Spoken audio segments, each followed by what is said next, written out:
श्री राम जय जय राम। श्री राम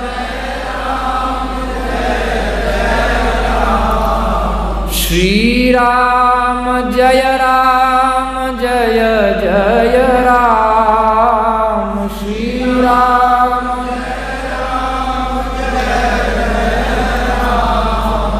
श्री राम जय जय राम। श्री राम जय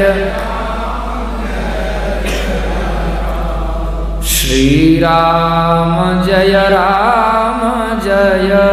जय राम। श्री राम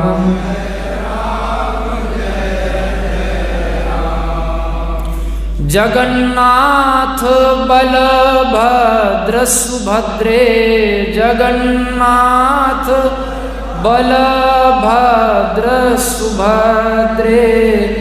चक्र सुदर्शन नीलाचल धाम। चक्र सुदर्शन नीलाचल।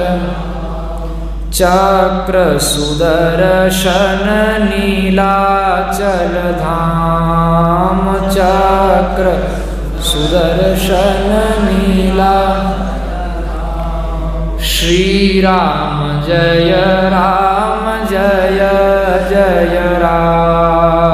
श्री राम जय श्री राम जय जय राम। श्री राम जय राम। सत्य सनातन धर्म की अधर्म का प्राणियों में विश्व का गौ माता की गोहत्या भारत हर हिंदू हर हिंदू हर हिंदू हर हिंदू। हम भारत भव्य बनाएंगे। पूरे उत्साह के साथ सब लोग बोलिए, हम भारत भव्य बनाएंगे। हम भारत भव्य बनाएंगे।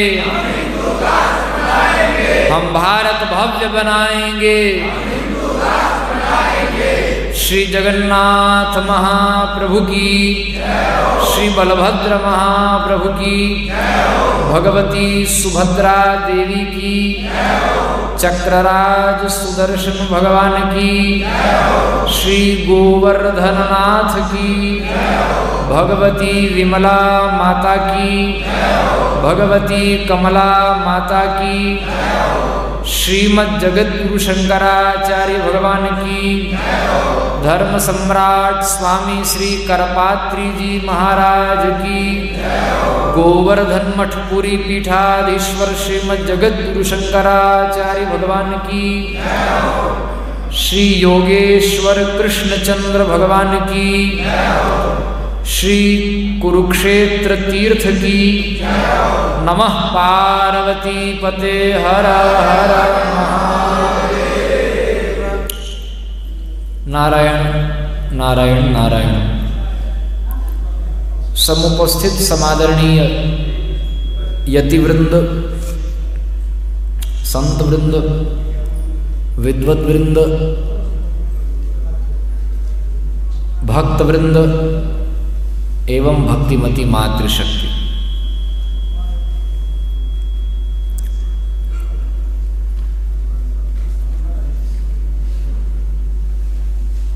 हम सभी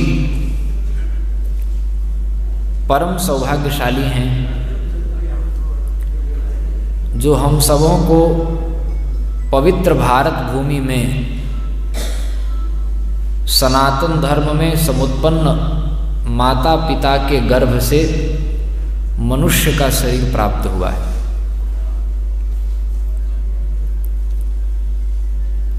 यह भारत भगवान की अवतार स्थली है।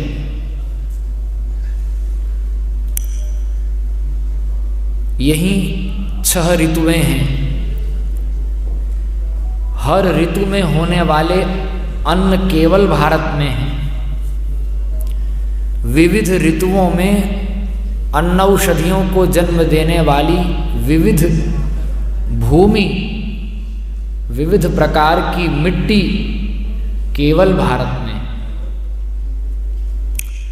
और धरती में जितने प्रकार के रोग हो सकते हैं, स्थूल शरीर में, सूक्ष्म शरीर में, आदि व्याधि इत्यादि और भव रोग तक, सबकी औषधि अगर कहीं मिलती है तो वो औषधालय केवल भारत है। दुर्भाग्यवश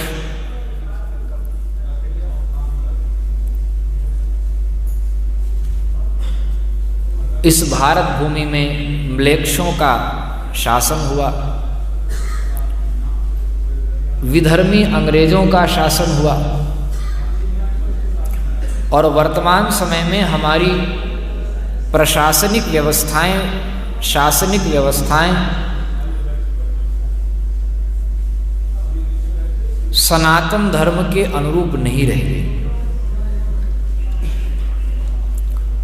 और जब जब इस भारत भूमि में राज सत्ता में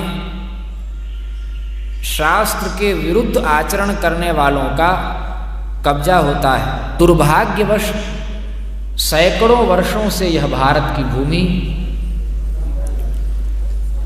विधर्मियों के हाथ से बाहरी रूप से, कभी केंद्रीय के रूप में तो कभी क्षेत्रीय शासन के रूप में शासित होते रही है। और निश्चित रूप से अगर हम लोग आज भी विचार करेंगे तो भले ही हिंदू नेता लोग भारत में शासन कर रहे हैं, लेकिन संवैधानिक व्यवस्थाओं की दृष्टि से देखें और उन सबों की कार्यशैली को भी अगर देखें तो निश्चित रूप से आज भी अगर वेदादि शास्त्रों का शासन नहीं चल रहा है, उनके आधार पर शासन नहीं चल रहा है, तो वेद के विरुद्ध जो है वो तो अधर्म ही है। क्योंकि वेद प्रणिहितो धर्मः अधर्मस्तद्विपर्ययः, वेद के विरुद्ध जो हो उसी का नाम अधर्म है। और चाहे उसमें कितनी अच्छी बात कही गई हो, सुनने में वो बात चाहे जितनी अच्छी लगती हो, सुनने में अच्छे लगने वाली बातों के समर्थक भारतीय लोग नहीं होते, वैदिक लोग नहीं होते। इसलिए हमारे यहाँ नास्तिकों का एक दर्शन है, उस दर्शन का नाम ही चारुवाक दर्शन है। बोलचाल की भाषा में लोग चारवाक कह देते हैं, उसका मूल शब्द है चारुवाक। चारु का मतलब सुंदर, वाक का मतलब वाणी, जिनकी बातें केवल सुनने में अच्छी लगती हैं। तो सुनने में चाहे जितनी लुभावनी लगे, कितनी बढ़िया लगे, कर्णप्रिय लगे, आहा हा, ऐसा शासन हो तब तो राम राज्य ही आ जाए, ऐसा लोगों को लगने लग जाए। लेकिन अगर वो वेदादि शास्त्रों के अनुकूल नहीं है, वेदादि शास्त्र सम्मत समर्थित नहीं है, शास्त्राधारित नहीं है, तो उसी का नाम अधर्म है। सुनने में चाहे जितने बढ़िया लगे, क्रियान्वयन में उसका विस्फोट ही सिद्ध होगा, उससे शोक, दुख और प्रजा में त्रास ही उत्पन्न होगा, सुख उत्पन्न नहीं हो सकता। तो निश्चित रूप से लंबे समय के बाद भी अंग्रेज भारत छोड़कर गए 15 अगस्त 1947 को, ऐसा कहा जाता है। तब तक भी किसी किसी क्षेत्र में तो कोई कोई राजा थे, और कहते हैं कि भारत स्वतंत्र हो गया, भारत अपने अस्तित्व में वहां से आना शुरू करेगा। लेकिन ईमानदारी की बात यह है कि 15 अगस्त 1947 के बाद से ही भारत में अगर देखें तो प्रत्यक्ष रूप से विधर्म का शासन आया। मुसलमान क्रिश्चियन लोग शासन कर रहे थे, फिर भी देशी राजा लोग संघर्ष कर रहे थे, अपनी अपनी परंपरा चला रहे थे। लेकिन सरदार पटेल ने उन सबको समेट दिया और क्या कर दिया, रिपब्लिक इंडिया की घोषणा कर दी। तो किसी अंश में जहां धार्मिक शासन व्यवस्था थी उसको भी समाप्त कर दिया। और जिस प्रकार के सनातन धर्म की परंपरा प्राप्त महापुरुष उस समय संघर्ष करके धर्म की रक्षा कर पा रहे थे, एक समय ऐसा आया था, मैं ध्यान आकृष्ट करना चाहता हूं, ध्यान से सुनिए। अकबर के काल में भी एक समय ऐसा आया था जिस समय अयोध्या और वृंदावन आदि व्रज का जो क्षेत्र है, अवध का जो क्षेत्र है, वहां गोमांस की क्या, मांस मात्र के व्यापार में जीव मात्र की हत्या पर प्रतिबंध लग गया था। श्री रामानंदाचार्य इत्यादि के काल में, अकबर के समय में ऐसा समय आया, विधर्मियों के समय में भी ऐसा हुआ। लेकिन आज भारत में कोई ऐसा एक भी प्रांत नहीं है जिसको कह सकें कि गुप्त प्रकट यहाँ जीव की हत्या क्या चले, गाय की हत्या नहीं हो रही है, ऐसा एक भी प्रांत भारत में नहीं। प्रकट में ना हो तो गुप्त में है। और जिस देश में शासन करने वाले शासक और शासनिक व्यवस्थाएं, जगत गुरु जी बार बार कहते हैं, हमारी भगवान के लिए भी जो पूज्या हैं, भगवान ने भी जिनका पूजन किया, भगवान ने भी जिनकी सेवा की और नंगे पैर गायों को भगवान ने जंगल में चराया, ऐसी विश्व वंद्या जो गौ माता है, जो सनातन धर्म के रीढ़ की हड्डी है, अगर गाय नहीं तो यज्ञ नहीं, गाय नहीं तो अन्न औषधियां नहीं, और यज्ञ नहीं तो फिर ब्राह्मण का स्वरूप क्या होगा, वो मंत्र किस काम आएंगे। तो भारत की रीढ़ की हड्डी जो गोवंश है, वैदिक वेद रक्षणा जो गाय है, उस गाय की हत्या के जो केंद्र हैं उनको भारतीय संविधान से और भारत की विविध विधानसभाओं, लोकसभाओं, पार्लियामेंट आदि से उसको वैध लाइसेंस प्राप्त है। आज मिला हो चाहे जब कभी भी मिला हो, जो शासन में बैठता है उसी पर उंगली खड़ी होती, क्योंकि राजा कालस्य कारणम महाभारत में लिखा। तो जिस देश में हमारी भारतीय संस्कृति का मूल ही वहां के शासक प्रशासकों के समर्थन से लाइसेंस प्राप्त हो करके हत्या किया जा रहा हो, तो और क्या प्रतीक्षा कर रहे हैं हम हिंदू लोग। मनुष्यों की हत्या के भी लाइसेंस प्राप्त स्लाइटर हाउस खोलने की प्रतीक्षा कर रहे हैं क्या। ब्राह्मणों की, वेदज्ञों की, संतों की, महापुरुषों की हत्या के वैध बूचड़ खाने खुलने की प्रतीक्षा कर रहा है क्या हिंदू समाज। किसकी प्रतीक्षा कर रहा है। एक ऋषि के बराबर एक गाय हमारे यहां कही गई है। कोई ब्राह्मण मंत्र दृष्टा नहीं हो सकता आज इस कलिकाल में, लेकिन उस मंत्रज्ञ ब्राह्मण से भी ज्यादा गाय की महिमा है, क्योंकि ब्राह्मण में केवल मंत्र की प्रतिष्ठा है, हव्य की प्रतिष्ठा ब्राह्मण में नहीं है। हव्य कव्य की प्रतिष्ठा गाय में है, मंत्र की प्रतिष्ठा ब्राह्मण में है। तैत्तिरीयोपनिषद को पढ़ने से यह बात स्पष्ट होती है, लेकिन और सूक्ष्म विचार करेंगे, भूसूक्तम, गोसूक्तम आदि को ठीक से पढ़ेंगे तो बात समझ में आएगी कि ब्राह्मण में केवल मंत्र की प्रतिष्ठा है, गाय में हव्य की प्रतिष्ठा भी है। घृत गाय से मिलता है ना, भैंस के घी से, जर्सी गाय के घी से हवन नहीं होगा। गाय में हव्य की भी प्रतिष्ठा है और मंत्र की भी प्रतिष्ठा है। उपनिषदों को पढ़िए। जिज्ञासु गुरु के पास पहुंचा, कौशितकी ब्राह्मणोपनिषद पढ़िए। जिज्ञासु समित पाणी होकर गुरु के पास पहुंचा और कहा मुझे ब्रह्म विद्या चाहिए, कैसे मिलेगी। तो गुरु ने कहा ब्रह्म विद्या चाहते हो तो गाय का गोबर उठाओ, वेद लक्षणा गाय का 100 गाय दे दी और कहा जब ये गाय 10,000 हो जाएंगी तब आ जाना, ब्रह्म विद्या के अधिकारी हो जाओगे। और जब वो गाय 10,000 हो गई, उस समय का धैर्यवान शिष्य था, आज का होता तो भाग जाता। जब वो 100 गाय 10,000 हो गई, गुरु के पास शिष्य पहुंचा तो गुरु ने कहा कि मैं तुम्हारे मुखमंडल की आभा में एक पदा ब्रह्म विद्या को प्रकट हुआ देख रहा हूं। एक पाद का मतलब होता है 25%, 25% ब्रह्म विद्या आपके अंदर प्रकट हो गई है। ऐसा मैं तेज आपके चेहरे में देख रहा हूं, तुम्हारे चेहरे पर देख रहा हूं। गुरु ने शिष्य को कहा। तो वो कैसे आ गई? गाय की सेवा से आ गई।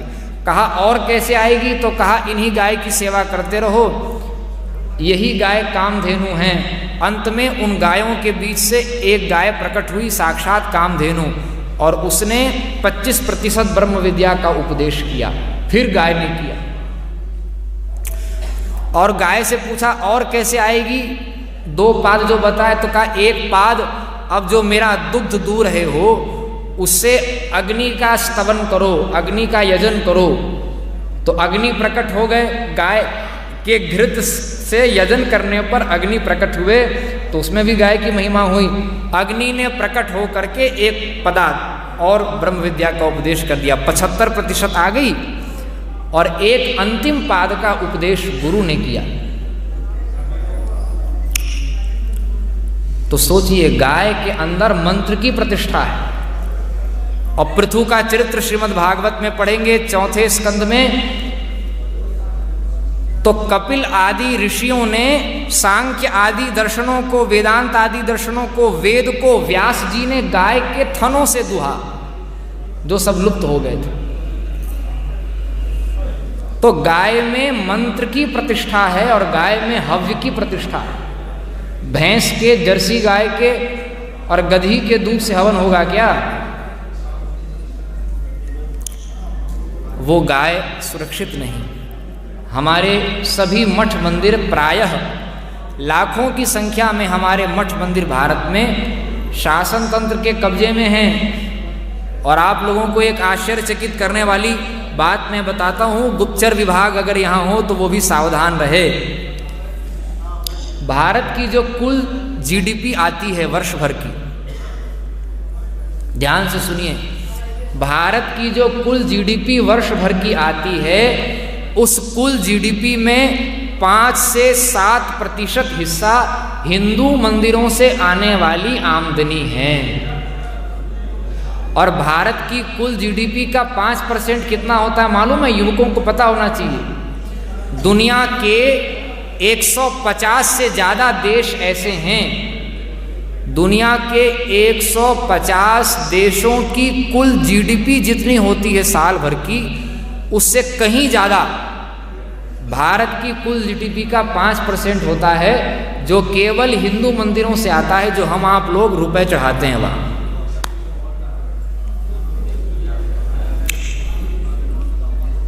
और वो धन हिंदुओं के घर से जाता है, रिलीजियस सेक्टर से जाता है, और वो सीधे मदरसों में, और क्रिश्चियन लोग जहाँ कन्वर्जन का काम कर रहे हैं, रिलीजियस सेक्टर के नाम पे उन लोगों को सरकारी अनुदान के रूप में प्राप्त होता है। सरकारी गुरुकुल तो कम ही हो रहे हैं, बढ़ नहीं रहे हैं। ऐसी स्थिति में हमारा ही धन हमारे ही नाश के लिए प्रयुक्त हो रहा है। हमारे ही बीच के शासक जो ऊपर जाके बैठे हैं, उन्हीं के शासन में ये हो रहा है। इसलिए इस बात में कोई संदेह नहीं है, कोई शास्त्रार्थ करने की, कोई विचार करने की आवश्यकता हमको तो कम से कम नहीं है, कि भारत आज भी घोर परतंत्र है।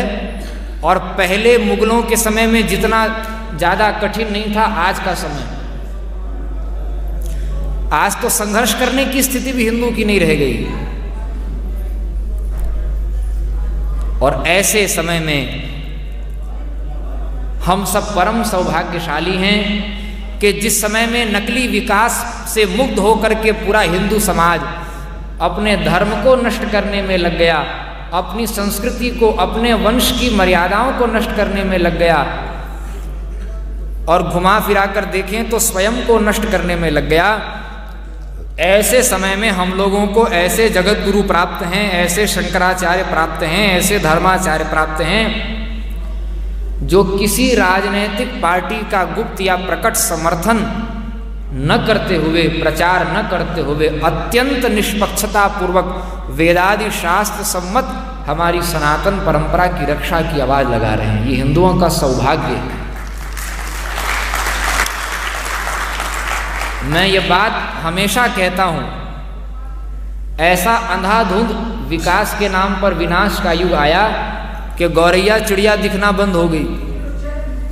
मोबाइल, इंटरनेट आदि के सर्वर के कारण चिड़िया लुप्त हो गई, तितली लुप्त हो गई, सुंदर सुंदर पुष्प समाप्त हो गए, देशी बीज नहीं मिल रहे हैं, गेहूं, मटर, चना, चावल ये सब विदेशी प्रायः हम लोग खा रहे हैं। ऐसे अन्नौषधियों का, पशु पक्षियों का भी विलोप जिस समय में हो रहा है, उस समय में हम लोगों को ऐसे आचार्य चरण प्राप्त हैं जो सनातन धर्म का सर्वथा वेद के अनुरूप शुद्ध प्रवचन कर रहे हैं। इससे बढ़कर के हमारा और कोई सौभाग्य हो सकता है क्या? और ये मानना होगा कि भगवान के संकल्प से ही सुरक्षित हैं।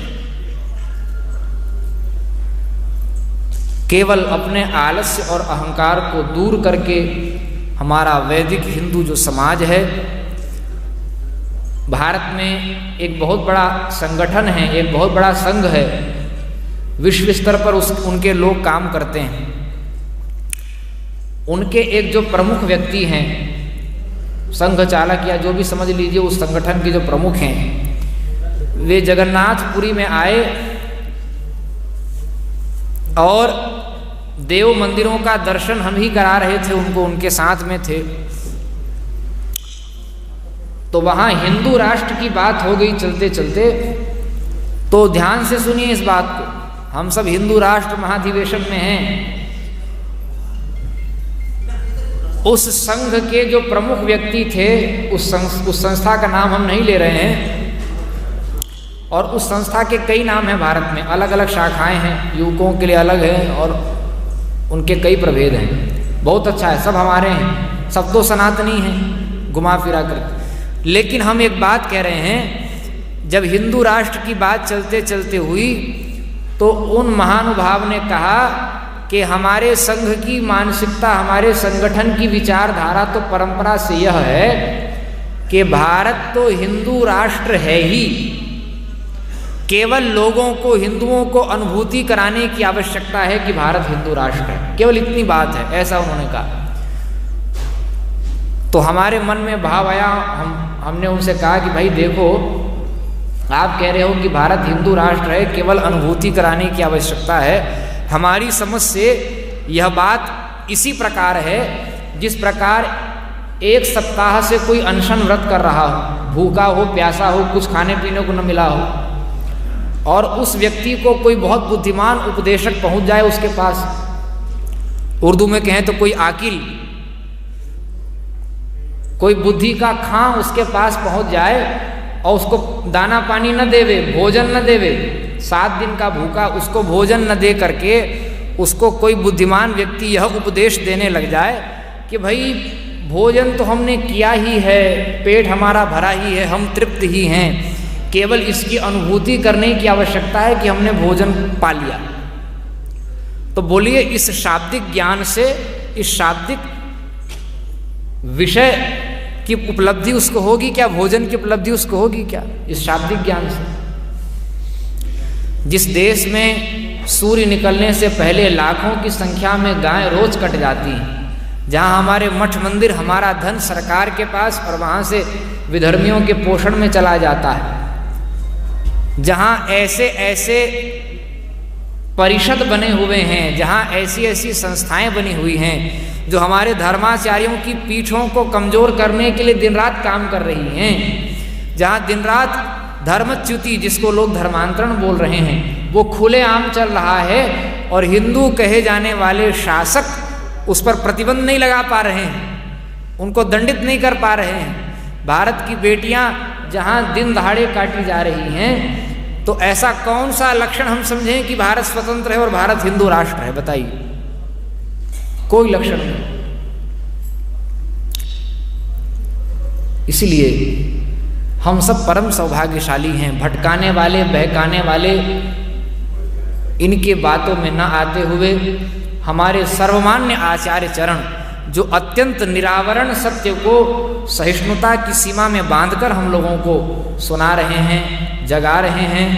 हम सभी अपने मान्य आचार्य चरण के मार्गदर्शन में काम करें और भारत को संवैधानिक रूप से भी, व्यावहारिक रूप से भी, भारत तो हिंदुओं का था, है और रहेगा, भगवान की अवतार स्थली है। भगवान के यहाँ से कोई छीन कर ले जाएगा क्या? भगवान तो नृसिंह हैं। पृथ्वी को भी कोई चुरा कर ले जाए तो वराह बन के उद्धार कर लेते हैं। तो हिरण्यकशिपु और हिरण्याक्ष की भी जब दाल नहीं गली तो आजकल के लोग तो उसके सामने मच्छर के बराबर भी नहीं। तो भगवान तो रक्षा करेंगे ही, लेकिन ध्यान रखें हम सबका दायित्व है। और भारत को भारत के रूप में उद्भासित करने के लिए 3.5 वर्ष की सीमा जो जगत गुरु जी ने दी है, हम सबों को भारत को संवैधानिक और व्यवहारिक धरातल पर भी हिंदू राष्ट्र के रूप में उद्घोषित करना है। और लोग कहते हैं हिंदू राष्ट्र होगा तो क्या हो जाएगा? क्या इतने सारा मुस्लिम राष्ट्र है, क्रिश्चियन राष्ट्र हैं, कम्युनिस्ट राष्ट्र हैं, बौद्धों के राष्ट्र हैं, उनसे तो कुछ नहीं हुआ देश विश्व का काम। अब एक हिंदू राष्ट्र हो जाएगा तो इससे क्या हो जाएगा? तो यही तो हम कहते हैं, जो धर्म नहीं है वे धर्म के नाम पे राष्ट्र बना करके बैठ गए। उनका फायदा क्यों नहीं हो रहा है और उल्टे नुकसान हो रहा है? आतंकवाद के केंद्र दुनिया में कौन कौन से राष्ट्र हैं, अगर आपको चिन्हित करना है तो ज़्यादा दिमाग लगाने की जरूरत नहीं है। जो कट्टर पंथ के माध्यम से, चाहे वो किसी भी पंथ का हो, एक वर्ग विशेष की बात हम नहीं कर रहे हैं, कट्टर पंथ के रूप में आतंकवाद कहाँ कहाँ पल रहा है विश्व में, कुछ करने की जरूरत नहीं है। जितने नकली धर्मों के जो अड्डे हैं और उनकी नकली पुस्तकों के द्वारा संचालित हो रहे हैं, उनको चिन्हित कर लीजिए, वही आतंकवाद के केंद्र हैं। और हिंदू राष्ट्र से क्या होगा? तो ईश्वर के नाम पे, धर्म के नाम पे जब कोई राष्ट्र हो तो विश्व स्तर पर उस राष्ट्र की क्या रिस्पॉन्सिबिलिटी होती है, ये दुनिया को पहली बार तब पता चलेगा जब भारत हिंदू राष्ट्र बन जाएगा। हम विश्व शांति की बात करने वाले दुनिया के एकमात्र देश हैं और दुनिया के एकमात्र वैदिक सभ्यता के लोग हैं। जो हम लोग कहते हैं शांति रेव शांति ही, शांति के अंदर भी शांति हो, ये कहने वाला केवल भारत है। और जगत गुरु जब घोषणा करते हैं तो प्रवचन के शुरू में और अंतिम में कहते हैं विश्व का कल्याण हो, हमारा कल्याण हो, बाकी सबका विनाश हो। ये बहुत लोग बोलते हैं और जो नहीं बोलते वो करते यही हैं, ना बोल कर भी। लेकिन विश्व का कल्याण हो ये बोलने वाले, और विश्व का कल्याण किस में है ये जानने वाले, और विश्व का कल्याण कैसे हो सकता है ये करने वाले अगर कोई हैं तो वो एकमात्र वैदिक सनातनी आर्य हिंदू हैं। इसलिए जब तक हिंदू राष्ट्र की स्थापना नहीं होगी विश्व का कल्याण संभव नहीं है, क्योंकि विश्व का कल्याण बोलने वाले हम हैं। और ये भारत देश, ये हमारी माता है। जननी जन्मभूमिश्च स्वर्गादपि गरीयसी, भगवान राम का वचन है। इसमें भगवान भी प्रकट होते हैं इस भूमि में तो उसके बालक बन जाते हैं। जननी जन्मभूमिश्च, भगवान प्रणाम करते हैं। यद्यपि ये धरा, ये धरती, ये वसुधा, ये वसुंधरा, ये पृथ्वी उनकी पत्नी है, विष्णु पत्नी नमस्तुभ्यम। लेकिन भगवान भी जब अवतार लेते हैं तो भगवान भी मातृवत व्यवहार करते हैं, माता के समान मान करके। और इसलिए हम लोग इस भारत भूमि को हम लोग कहते हैं भारत माता है, ये हमारी माँ है। आपने कभी नहीं सुना होगा भारत माता की जय हम कहते हैं ना, कभी आपने सुना अमेरिका माता, इंग्लैंड माता, जापान माता, जर्मनी माता, फ्रांस माता, लंदन माता, कभी सुना क्या? नहीं सुना होगा। ये भारत भूमि ही माता है। क्यों माता है? ये हमको तो जन्म देती ही है, और इस भारत भूमि का वैशिष्ट्य यह है कि हमको जन्म देती है, एक से एक ऋषियों को जन्म देती है। ये गणित जन्म लिया, विज्ञान जन्म लिया, अर्थशास्त्र, काम शास्त्र, नीति शास्त्र, खगोल शास्त्र, भूगोल शास्त्र, वाणिज्य शास्त्र, अब भौतिकी शास्त्र, रसायन शास्त्र, ज्योतिष शास्त्र, ज्यामिति के शास्त्र, स्थापत्य के शास्त्र, विमान आदि के शास्त्र, और अन्न औषधियों के शास्त्र, कृषि का शास्त्र और नारी विज्ञान का शास्त्र, गृह विज्ञान का शास्त्र, वास्तु शास्त्र, ये विविध कलाओं के शास्त्र, वस्त्रों को बनाने के शास्त्र, श्रृंगार के शास्त्र, ये जितने सारे शास्त्रों का उद्भावन हुआ, उनका मूल स्रोत तो भारत देश है। और उनको जन्म देने वाले ऋषियों को भी जन्म कहाँ की भूमि ने दिया? भारत की भूमि ने दिया। अरे छोड़ो, ज़्यादा दूर कहाँ जाते हो, ये वो भूमि है जो पूरे विश्व को जन्म देने वाले परमात्मा को भी जन्म दे देती है। अवतार भारत में होता है। इसलिए इस भारत की रक्षा हम सबका दायित्व है।